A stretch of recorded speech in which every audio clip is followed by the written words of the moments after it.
सरपंच जनसेवक हैं, इसमें किसी को कोई आपत्ति नहीं हो सकती।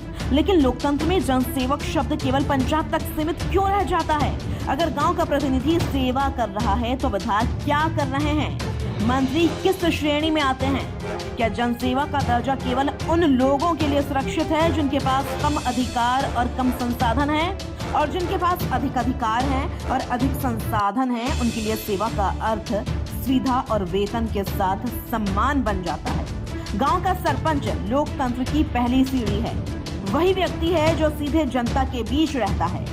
कोई नाली जाम हो, पानी की टंकी सूखी हो, स्कूल की छत टपक रही हो या किसी बुजुर्ग की पेंशन अटक गई हो, सबसे पहले दरवाजा उसी का खटखटाया जाता है। वह शिकायत सुनता है, आश्वासन देता है, अधिकारियों के चक्कर लगाता है और कई बार जनता के गुस्से का सामना भी करता है। लेकिन जब वही सरपंच यह पूछता है कि उसके श्रम का मूल्य क्या है, तब उसे बताया जाता है कि यह सेवा है, इसे वेतन से नहीं तोला जा सकता।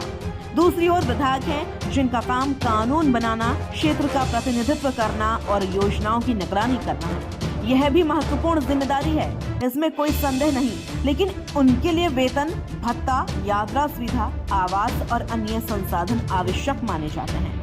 जब महंगाई बढ़ती है तो यह तर्क दिया जाता है कि जनप्रतिनिधियों को सम्मानजनक जीवन मिलना चाहिए।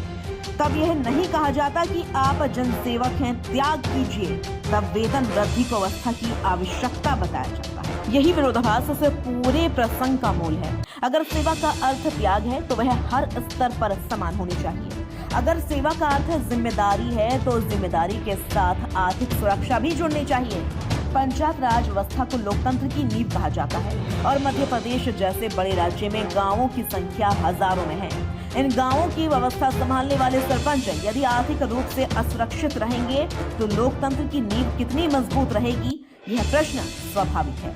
अक्सर यह तर्क दिया जाता है कि सरपंच सम्मान के लिए काम करते हैं, समाज की भलाई के लिए काम करते हैं। यह सही है, लेकिन क्या विधायक समाज की भलाई के लिए काम नहीं करते? अगर दोनों ही जनप्रतिनिधि हैं तो एक के लिए वेतन जरूरी और दूसरे के लिए त्याग अनिवार्य है। क्या सेवा का आदर्श केवल नीचे के पायदान पर लागू होता है?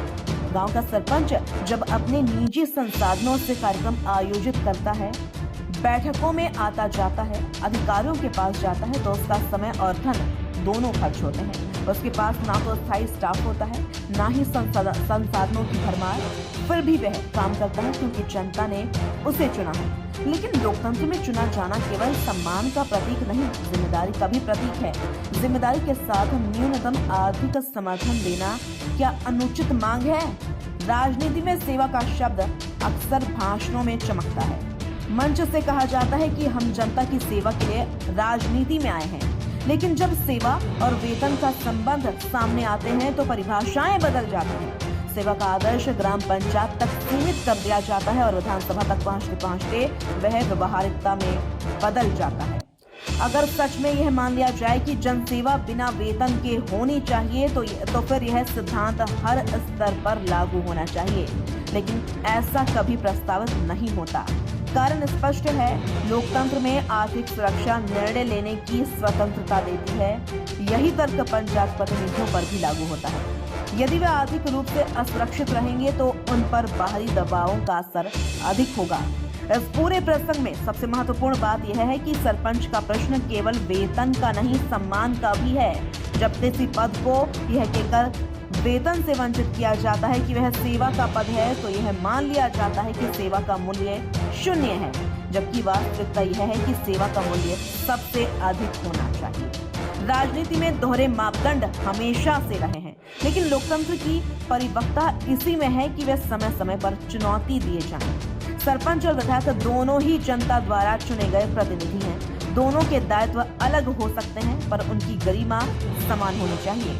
मंत्री का वक्तव्य भले ही तर्कसंगत प्रतीत हो, लेकिन उसने एक गहरा प्रश्न खड़ा कर दिया है कि क्या सेवा का अर्थ केवल त्याग है या जिम्मेदारी के साथ उचित पारिश्रमिक भी उसका हिस्सा है?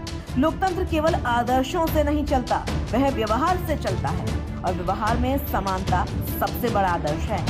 यदि पंचायत को सच में सशक्त बनाना है तो उसके प्रतिनिधियों को केवल शब्दों से नहीं, संसाधनों से भी सशक्त करना होगा, वरना सेवा का यह आदर्श केवल भाषणों में गूंजता रहेगा और जमीनी हकीकत में असमानता का प्रतीक बना रहेगा।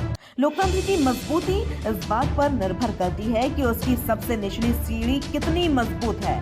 अगर वही सीढ़ी कमजोर रहेगी तो ऊपर की पूरी संरचना भी असंतुलित दिखाई देगी।